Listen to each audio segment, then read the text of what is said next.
Gepleyer Azatlyk Radiosu. Öňüňizde saglyk hormatly dinleýijiler. Pragadak studiýada siz bilen men Ýogşan Anagurban. Bugün 2015-nji ýylyň 25-nji noýabr, hepdeniň çarşamba güni. Habarlar günnelik programmamy dinlemäge çagyrýar. Onun başynda Siriýada Rus urulyp ýykylandan soň Ortiýet bilen Türkiýanyň arasynda emele gelen ýagdaýa kynsalar. Попадание ракеты в самолет Су-24М произошло на территории Сирии. İkinci taraftan Siriýaly türkmenler kimler? Olar Prezident Başar al-Asadyň rejimi we İslam döwlet toparlary bilen görüşdi. Haýsy orunda durýarlar diýen soraga jogap berdiler. Türkmenlerin Suriye'de Esed rejimine karşı savaştığı büyük bu Tugaylarımızın bir kısmı Aşgabatdaky 25-nji noýabr wakasyada Prezident Niýazyň janyny kassetdistiňden bileýänden bäri 13 ýyl geçdi. Azatlyk Radiosu bu iş bilen bagly tutulan adamlaryň türmedäki ýagdaýlaryny öňkü tutsagyň gözü bilen synsalýar. Tutukhana territoriýasynda saklanýan adamlar şol siýasat tutulur eken. Men onu bilmedim ilk wagda. Şeýle-de Türkmen türmesinde ýeten adamlaryň ykbaryny onyklamak barada alınıp barlayan işler barada olar bir workal kampaniýasynyň agdaty bilen söhbetdeşligimizi eşitdiler. Habarlar günneligimizde Demirgalyk Owganystanyň marça getiragyna dören ýagdaý barada hem maglumat berer. Odal bunyň sagadyň täzeliklerini Ortiýetiň premier ministri Dmitri Medvedev Rusçaryň urulyp ýykylmak İslam döwlet toparynyň jeňçileriniň gorulmagyny barabar diýdi. Ol iki ýurduň arasynda gatnaşyklara ziýan ýetirilendigini aýtdy we bilelikdäki proýektleriň goýup bolsun edilip, türk firmalarynyň Rus wagtlarynyň orunlaryny ýetirip biljekdigini öýdürdi. Ankara Rusçaryň türk howa şirketini gaýta bolup 10 gezek berilen duýdurşa jogap gaýtarmaganlygyny aýdýar. Ortiýet öz çornyň howa şirketini bolmaganlygyny aýdýar we Türkiýanyň Moskwadaky ilçisine berk protest bildirdi.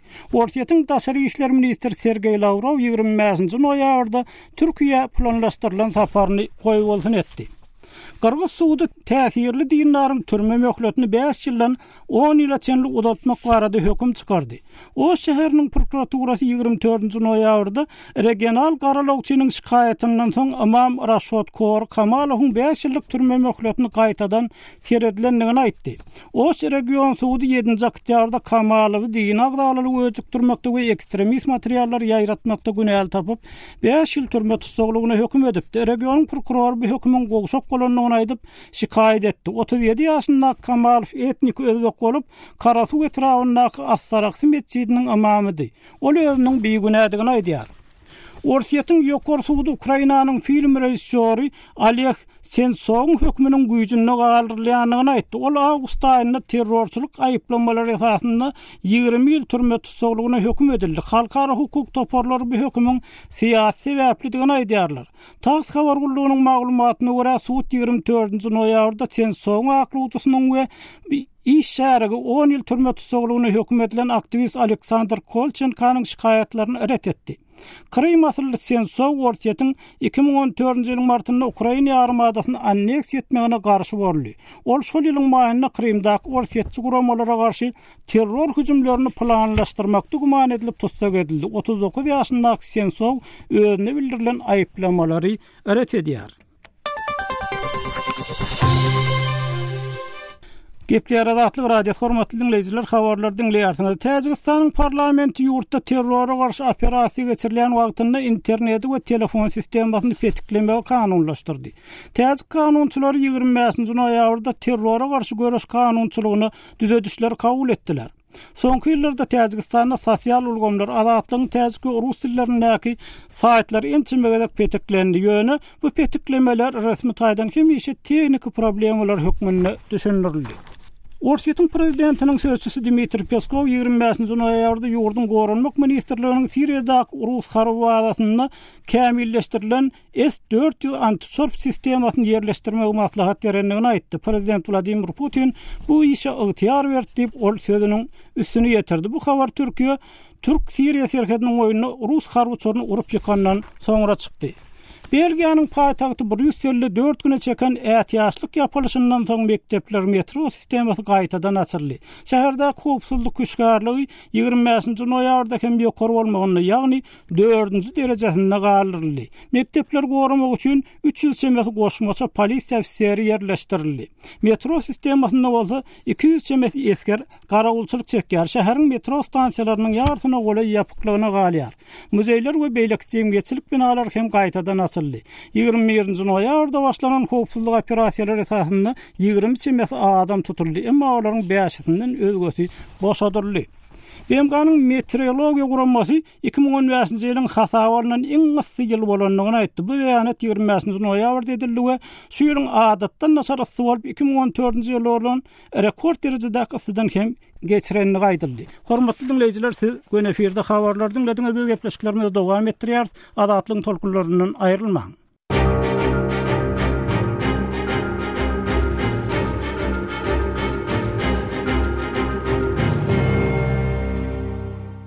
Gepler Adatlyk radio. Hormatly dinleýijiler, habarlar günleri programmamyzy dinleýärsiňiz.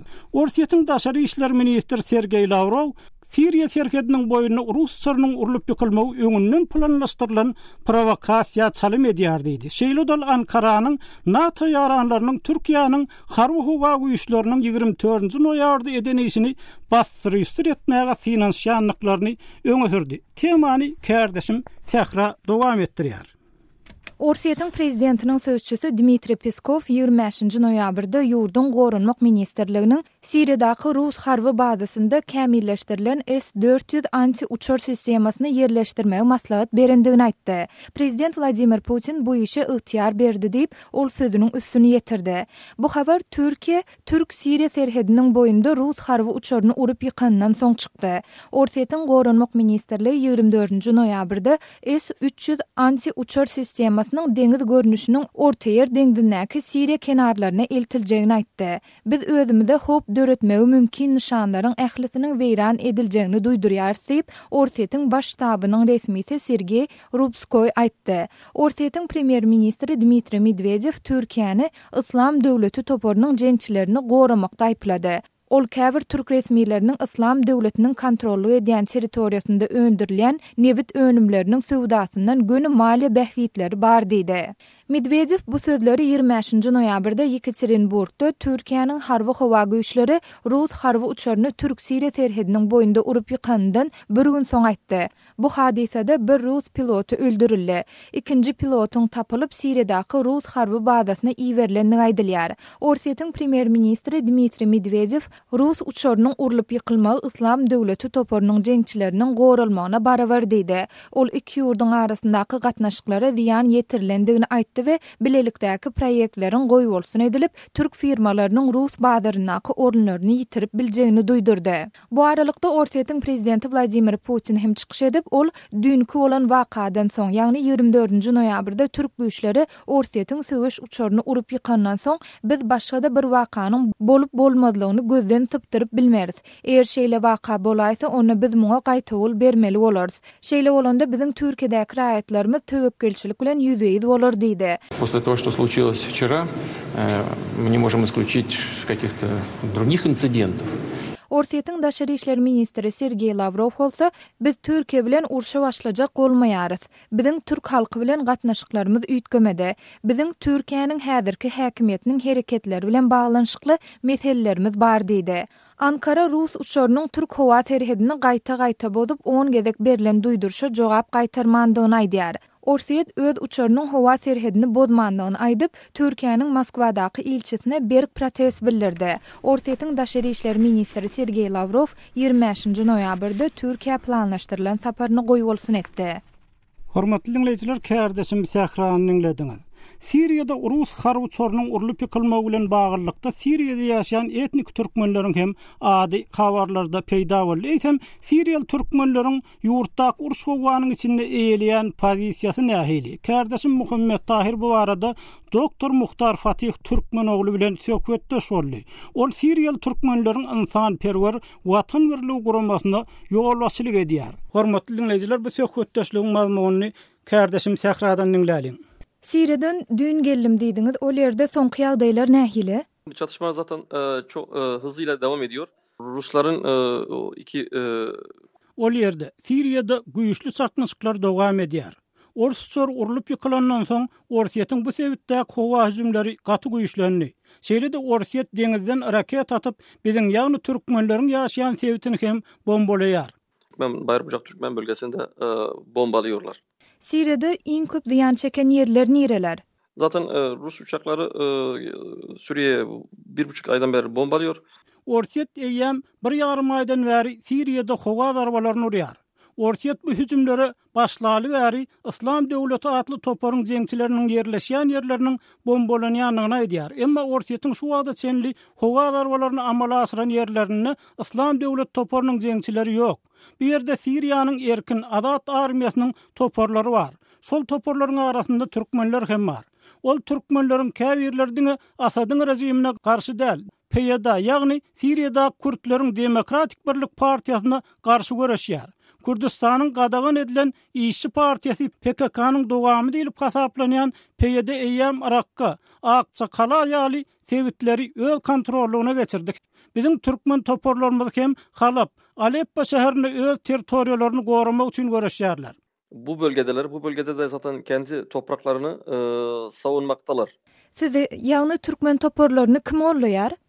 Bizim arkamızda yani Türkiye'den hariç Bize öz territoriýamyzy goramakda Türkiýeden başga gollaw berýän ýok. Biz Türkiýeden her türlük gollaw alýarys. Her türlü desteği alıyoruz yani. Her türlü gollaw diýeniňizde nämen gözeňde tutýaňyz? Harby gollaw, ýagny ýara hem berilýärmi? Yani ben bunu şu şekilde izah edebilirim. Türkiye'den her türlü desteklediğimizde zaten. Yani bizim halas olmamız için Türkiye'den her türlü gollaw alýarys. Soňky ýyllarda Türkiýeden Siriýada türkmen daglaryna uğradylýan mit ulawlary bar. Şol ulawlaryň içinde ýara hem ady önümlerde bar. Ýagny Gyýyska çaýdanmyzda biz ol ýerde aman galmak üçin her türlü gollaw alýarys. İkinciden bizim Siriýadaky oppozisiýon toparlarymyz Asadyň rejiminiň kontrolündaky ýerler basyp alanyny şol ýerlerden ören köp ýara harby teristler aldylar. Olaryň arasynda tanyklar, agyr ýaraglar hem bar. Bulardan diňe Siriýa türkmenleri däl, eýsem Siriýadaky oppozisiýon toparlar hem peýdalanýar. Rejimlerindeki kontrolü aldıkları o kontrollerden silahlar da aldılar yani silah gellerine de geçti. Siz kime garşy görüşýäňiz? En birinci savaşımız zaten rejime karşı savaşıyoruz. Biz ilk başta Asadyň rejimine karşı görüşýäris. Biz Siriýadaky rejim dargandan soň bir ýerde türkmenler bolup erkin Siriýada öz ornumuzy eýlemek maksady bilen söwüşýäris. Ýöne beýlik tarapdan PYD biziň ýaşaýan ýerlerimize hüjüm eden mahaly olara garşy hem söwüşýäris. Mysal üçin PYD Akçagalanyň Hammamy atly türkmen owasyndaky 15-20 miň adam owadan çykaryp deregine Kürtleri getirip ýerleşdirdi. Edil şuny Halap sebitinde hem etmek isleýärler. Biz olara garşy hem söwüşimizi dowam etdirýäris. Beýlik tarapdan bolsa käbir başga toparlar hem bar. Ýagny İslam Döwleti atly toparyň jeňçiler hem biziň owalarymyza hüjüm edýärler. Olara garşy hem söwüşýän türkmen toparlarymyz bar. Bizim bölgelerimize saldırıyı onlara da karşı savaşan gruplarımız var. Mesela Siriýanyň hökümet güýçleri bilen bir hatarda bir näçe topara garşy görüşýäňiz. Siriýa türkmenleriniň sany näçerek? Suriye'de 3,5 milyon Türkmen yaşıyor. Siriýada 3,5 milyon çemes türkmen ýaşar. 10-11-nji asyrlarda Oğuz taýpalaryndan bolan türkmenler Siriýanyň territoriýasynda ýerleşipdirler. Düsturunda, Suriye'nin anayasasında bizler her zaman Arap diye gözüküyorduk. Siz Türk tire taýpalarynyň arasynda haýsysyna has ýakyn? Suriye'de Türkmenler ikiye bölünüyor. Bir Siriýa türkmenleri ikiye bölünýär. Olaryň biri Begdil beýlekisi İlbel türkmenlerdir. Begdil türkmenlerimiň arasynda Oýmak, Awşar, Bayat, Begmişli taýpalarymyz bar. Meselem Halapdaky, Homsdaky Awşar maskarlary Begdil türkmenlerine degişli. Beydil Türkmenleri bir de İlbeli Türkmenleri. Siriýadaky söwüşler türkmenlere nähil täsir ýetirdi? Sadece Türkmenler değil, savaş Suriye bütün etkiledi. Şimdi bu Ruslar diňe türkmenlere däl, eýse tutuş Siriýa öz agyr täsirini ýetirdi. Siriýada 23 milyon çemes ilatyň takmynan 10 milyony başga ýurtlara bosgun bolup gitdi. Olaryň 2,5 milyon çemes Türkiýede ýerleşýär. Käbirler hem Ýewropa gitdi. Diňe meniň dogan garyndaşlarymdan 50 çemes adam Germaniýa göçüp gitdi. Siriýada 5 ýyldan bäri uruş dowam edýär.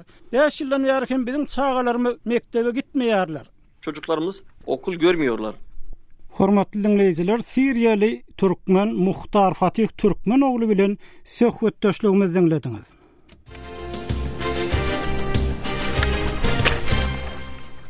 Gepler Adatlyk radio hormatly dinleyijiler, habarlar günnelik programmamyzy dinleýärsiňiz.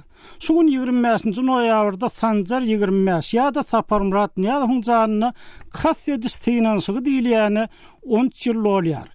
Bu iş bilen bagly onlarça adam türme basyldygy, olaryň köpüsiniň ykbaly 13 ýyldan soň hem näbelli bolup galýar. Adatlyk radiosy bu tutsaglaryň ykbalyny keskitlemek boýunça iş alyp barýan kampaniýanyň agdasy bilen söhbetdeşlik kurady. Ýöne ondan odal Türkmen türmesinden aman çykan öňkü tutsag. Häzir daşary ýurtda ýaşaýan siýasat aktivist Ak Muhammed Baýhan bilen onun türme tejribeleri baradaky söhbetdeşligimizi dinlemäge çagyrýar. Ol kärdeşim gözer bilen öz türme tejribelerini paýlaşdy. Ak Muhammed ağa siýasy sebäpler bilen bagly diýilýän tutsaglaryň siziň özüňiziň saklanan şertleriniz nähirdi? Türme basylaryň bäri şol tejini elteler bäri doğun arlaşmamyz bilen duşmak bilen adagan edildi. Teride da produkt getirmek mümkün näl, duşmak mümkün näl. Şeýle ýagdaýda bizi sakladylar. Bizi o kişi türmeň tutsaglaryndan aýra sakladylar. Ekonomiki taýdan jenaýat edip ýapar, horluk bilen saklanan adamlar olar umumy tutsaglar ýaly arkaýyn ýaşat, ýip aýarlary bilen doğun arlaşmalaryndan istediýse duşýardylar. Bize hiç duşmak mümkün näl dadaganly. Şeýdin koloniýasyna şuňaly agyr ýagdaýda sakladylar. Beýle getirmedi. Abdüşükür türmäge getirenlerine 10 sany boks diýen bir zat bar eken. Tiýatrylar şoň içinde saklap ýörüýte daşynan kamera bolup, ulpyň üstüne de bulomba goýup bir näme çykaran okdylar gezmäne de. Beýlekler gezmäne çykarýardylar, ýokary gezdirýärdiler. Bizi hiç gezdirmeýärdiler. Bir şol dar kameranın içinde ol howada bir düşenok, oňa bir ýagtylygym düşenok, su hapa, su bulonuk, antisantariýa. Bir de ýürüýte aýratyn jamyň içinden nahat taýýarlaýardylar. Gözüňizi getirin, suwuň atkody bolýar, ama seçke diýilýär. Seçkeni ýuman arasalaman, ýöne suw atyp içine soganam ýok, ýagam ýok, etem ýok, hiçli rahatsız daynadıp bir getirip önünde koyarlar. Onu yiyen olunyan ki başka da yemeğine rahatım yok. Oğlum seni 2 ayın 3 ayın içinde konsularda saklayan adamdan fuatını buradan götürken şuraya olaya iskelet olup galiba adam. O son içinde kısanı bir demirden burun bir zat. O şoň üçine ýatýadykda birimiz şark folkosuna birimiz ýokary folkosuna 2 bolup bolýardyk. Bir gün direk gahar edip şol Baýhanyň daşary ýurtda adam tutýany, alatykda adam tutýarlar diýip şoňa gahar edip üstümizden su açdylar. 5 tutkolap edilşi soğuk dekabr aýynyň ahyrlaryna 5 tutkolap üstümizden su akıp durdy. Ýanymdaky ýollaşym bilen ýatylmän dikaýa üstüne geçirdik. Daşarda -17 gradus düşýärdiler. Haçan boldy şu waka? 2006-njy ýylyň dekabr aýyny şu Niýazow ölmesiň öň ýanyna daşal. 2006-njy ýylyň oktyabr aýy şaraçlyk bayramyny geçirenden soň Niýazow has biziň ýagdaýymyzy kynlaşdyryp, başa güýçlendirip, birden gelýär işerler açıp bizi barlyk edýärler. Hemme adamy dökýärler. Hiç zat ýok bizde. Bir gerek pul paketçiň tatdylar on bulara zat geçýän eken şonu akyplap ýürüýdi. Aýtmana gittiler şonu aşgabadan. Biz bolsa o pul paketi baňagdymyzda şu içine saýan salyp saýanmy şoň içine saklaryp alyp geldik. Şoňary şu bir zat tapsada urjak bolup haýwat adyp şeýle sakladylar daşa taýda Abdüşkürde. Ak Muhammed ağa siz owadan depe türmesinde hem boldunuz. Bu türmedeki ýagdaý barady gurun beräýsäňiz. 2007-nji ýylyň mart aýynda bizi götürdiler owadan depe. Ýöňümizden çykan ofisierleriň sany ol getirilen tutularyň sanynyň ýaşaşsa köpdi. Zulüm bilen basyş bilen garaýadylar. İçimizdäki bir näçe tusaglary urup tüýnüp taşladylar. Eşiklerimizi çykarın diýip elimizdäki hemme zatlarymyzy alyp garareşe eşiğe geydirip owadan näten 10-njy kamerasyna ýertipdiler. O taýda da bir 2 hepde sakladylar. Şonu her 2 günden näme gelip urup ýenjik diýdiler. Şeýa tusaglary koridora çykaryp ýaraňaşlap urýadylar. Kamera alýadylar edýän zulümlerini elbetde birine ýertip görýändirler. Bundan soň 10-njy kameradan soň bizi alyp götürdüler başga bir 55-njy kamerasy bilen şondan çykýan çam 9-njy awgustda boldum da. Odan näten saklaş ýagdaýlary has agyr ýönkaýdan türmeleme barada. Hormatly dinleyijiler, öňkü tutsaw Ak Muhammed Bayhan bilen Türkmenistanyň türme şertleri baradaky söhbetdeşligimizi dinlediňiz. 25-nji sanjar wakasy ýan baradaky söhbetimizi dowam etdirýärys. Türkmen häkimetleriniň şunça ýyldan soň tutsaglaryň akwaly barada maglumat bermeýänligi aýdylýar. Halkara hukuk goraýjy toporlaryň koalisiýa Türkmen türmesinde ýeten adamlar barada olary diýeri görkezin diýen at bilen ýürüýte kampaniýa alyp barýar. Kärdeşim gödel şol kampaniýanyň agzasy Moskwadaky memorial uramasynyň eksperti Vitali Ponomaryov bilen söhbetdeş boldy. Bu söhbetdeşligi hem bilelikde dinlädiň hormatly dinleyijiler. Vitali, Türkmen türmelerinde direksiz giden adamların sanawy barha artýar, sanawy kimler girýär? Там около 100 человек, но туда входят и те, кто... Оňa 2000-nji ýylyň 25-nji noýabr wakalary bilen baglykda tutsak edilenler. Gün aýplananlaryň we gytaklaýyn aýplamalary esasynda tutsak edilenleriň atlary hem bar. Başga aýplamalaryň esasynda tutsak edilen soň akwal nämerim galýan adamlar hem bar. Sanawy öňkü ýokary derejeli resmiler we Türkmenistana dolanyp baran soň uzak möhletli türme tutsaglygyna hökm edilen siýasy migrant gulgeli alnyň ýazyp hem girýär. Sanawda ady görkezlen adamlaryň köpüsini ýazyň häkimiýet taşynda bolan döwründe türmäge düşüpdi. Emma häzirki prezidentiň häkimiýet taşynda türmäge düşenler hem bar. Direksiz ýetenleriň sany biziň sanawymyzda görkezlenlerimiz bilen çäklenmeýär. Biziň diýeslapky maglumatlarymyza görä olar has köp. Biz öz sanawymyzy ýagdaýlaryň üýtgemegine görä täzeläp hem durýarys. Получить вот такое окончательное подтверждение. Türkmenistanyň türmelerinde direksiz ýeten diýilip görkezilen tutsaglardan siziň sanawyňyzdan haýsy da bolsa sebeplere görä ady öçürilenler barmy? Ну, не так давно. Biraz mundan Türkmen häkimetleri günwatar diplomatlaryna 50 adamdan wara sanawy gowşurypdyr we Türkmen hökümetiniň halkara tankytlaryny hasaba alýanyny ma'lum edipdir.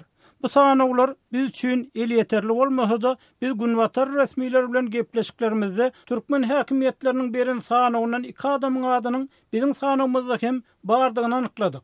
Olar 2002-nji ýylyň 25-nji noýabr wakalaryna diňe gytaklaýyn gatnaşanlygy aýdylan adamlardy. Türkmen häkimetleri bu adamlaryň azad edilenligini aýdypdyr. Двое они как бы вышли на свободу. Käbir maglumatlarda 2002-nji ýylyň noýabr wakalary bilen baglanşykda tutsak edilenlerden ençemesiniň tutsaklykda ölenligi aýdylýar. Käbir atlar ýa magdalýar. Siz bu meselede tahkik bir maglumat berip bilersiňizmi? Что касается умерших, туркменские власти вообще. Türmede ölenler barada aýdylanda Türkmen häkimetleri munyň daşyndan doly soglup geçýärler. Emma bizde aýratyn sanawda görkezlen tutsaklaryň oňlarçasynyň suwdyň kararynyň çykarylmagyndan soň ölenli barada resmi bolmadyk maglumatlar bar. Käbirler gysga wagtyň içinde beýlekler bir näçe ýyldan soň aradan çykypdyr. Ölenleriň jesetleri başda garyndaşlaryna berilmeýärdi. Hatda olaryň ölenli barada hem habar berilmeýärdi. Häzirki wagtda käbir halatlarda tutsaklaryň garyndaşlaryna ölenleriň jesetlerini almak başardyar. Emma jaýla iş çäresi ýürüýte gulluklaryn ören berip gödöwçiligine geçirilýär. Merhumlar gyssagy jaýlamak tawsyrlýar. Требует, так сказать, провести похороны как можно скорее. Ölenleriň atlaryny agzap bilersiňizmi? По некоторым, так сказать, скажем, осужденным. Käbir tutsaglar babatda dürli çeşmeler bir meňdeş maglumat berýärler. Beýlekler babatda gapma garşylyklar ýüze çykýar. Käbir halatlarda ölenli aýdylýan adamyň diýerdigi belli bolýar. Şonuň üçin biz öz iş sanawlarymyzy çap etmekden saklanýarys. Biz Türkmen häkimetleri bu maglumaty resmi taýdan oglan etmeli we myşmyşlaryň ýaýramagyna sebäp bolýan kesgisizligiň soňuna çykmaly diýip pikir edýär. Той неопределенности, которая существует. Hormatly dinleyijiler, Vitali Ponomaryov bilen söhbetdeşligimizi dinlediniz. Azatlyk radiosu 25-nji noýabr wakasy ýan barada sosial ulgamlarda ýürüýte forum açdy we oňa okuwçylarymyzdan dürli pikirler gelip gowuşdy. Okuwçylarymyzyň käbiri bu diýilýän wakanyň ýatlanylmagyny gollamaýar. Käbir bolsa azatlyga ol adamlar ýatlaýanlygy üçin sag bolsun aýdyp oppozisiýan tankytlýar. Şonuň ýaly bu diýilýän wakanyň hakykatda bolanlygyny anamsızlyk bilen garaýan okuwçylarymyz da bar. Mysal üçin Radion Agliýan faatly okuwçymyz bu diýilýän wakany göz goýugçylyk diýip atlandyrýar we onuň ömürlük prezidentligi ornaşdyrmak üçin oýnalan oýun bolmagynyň ahmallygyny öňe sürýär. Hormatly dinleyijiler, Azatlygyň websaýtyndaky sosial ulgamlardaky çekişmelere gatnaşan forumlarda pikirlerini aýdýan adamlaryň pikirlerini goşulmak üçin siz hem Azatlygyň sosial ulgamlardaky sahypalaryny websaýtymyza syýahata çagyrýarys.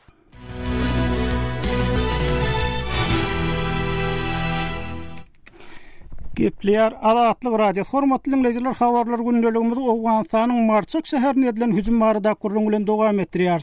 Türkmenistan bilen şerhetdäki Batkyz welaýatyna gurulan jeňçi hüjümi ýerine serpikdirilipdir. Kardeşim Muhammed Tahir Demirgazy Owganstanyň ýerli komandir döwlet mawinlen söhbetdeş boldy. Döwlet ağa dün Marçak etrapynda ýene söwüşijiler bilen Talibanlar bilen oğan güýçleriniň arasynda şaknaşyk bolupdyr diýip eşitdik. Onuň çekmejigi barada maglumat berýärsiňiz. Talibanlar 1200 nefer takriban dün ýerki saat 6:00 bilen üstüňize hemle etdiler. Agyr ýaraklar bilen 2 tane zeri taňlar bilen hamylar bilen hemle etdiler. Daşdöwremizi alyp hatta bir postamyzy 50 metr ýakyn 2 tane hamysyny alyp geldiler. Onun üçin biz ýerlerimize gato difa etdi. Şükür emma 2 tane taňyna murup takriban 11 nefer olardan düşmandan ýöldü. Ana bu 4 nefer ýölsem meýdanda galdy. Takriban 10-20 nefer olardan zahmy zaýat boldy. Ahirinde de saat 11:30 geçeli mukawemet etdi. Ana o ýerde raket top düşdi, awany düşdi. Şükür talafat göremiz bir neferimiz adrazık yaratıp oldu. Başka bir eskerimiz başka şükür Hudaýa kudam hadise ruh berenok. Edil häzir ýagdaý nähili döwlet ağa? Siziň şu harby postdaňyň töwereginde ýa-da Marçakda? Marçakyň bir hissesinde bir Türkmenistan şerhetde Brendada talipler bir kilometriň başynda bar bir takriban 30-40 nefer bar. Şoňyşlaryň bazaram Talibanlaryň elinde bir post bilen elimizde şu kararganyl. Ol Talibanyň elindäki owanyň Türkmenistanyň serhedinde diýip aýtdyňyzmy? Türkmenistanyň serhedinde fakat ortamyzda bir margat derýa bar, biraz ýerinde bar. Indi siziň häzirki şu Talibanlaryň hüjüm eden harby postdaňyz serhed bilen aralygy näçerek?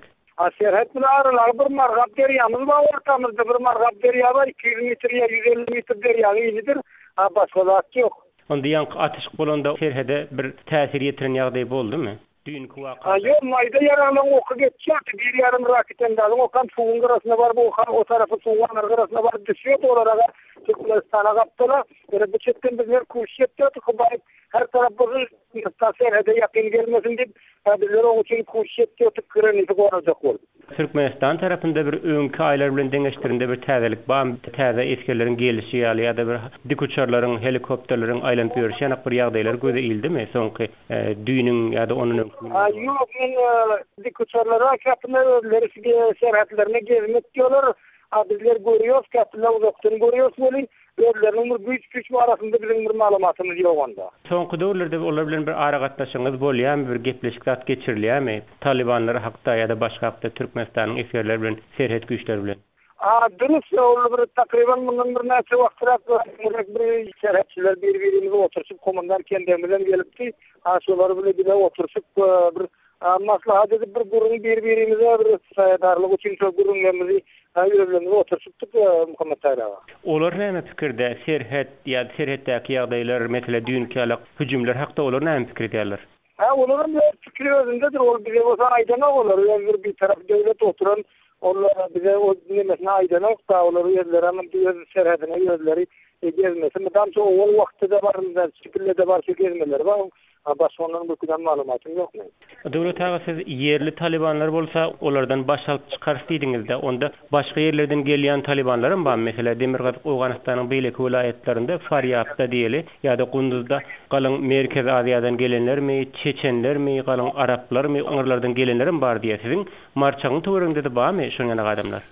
Dürüst solar şekilde şu gerek Faryapdan gelenekler, şu Özbekistanyň adamlarynyň şu zeri taňlary, hamylar, sürüp gelenekler, şolaryň üçüsi ölen şu gerekse taň içine bamasdan düşüp, şolaryň üçüsi ölen şu taňlary, zeri hamylar sürüp gelen şu Özbekistanlılar ekeni.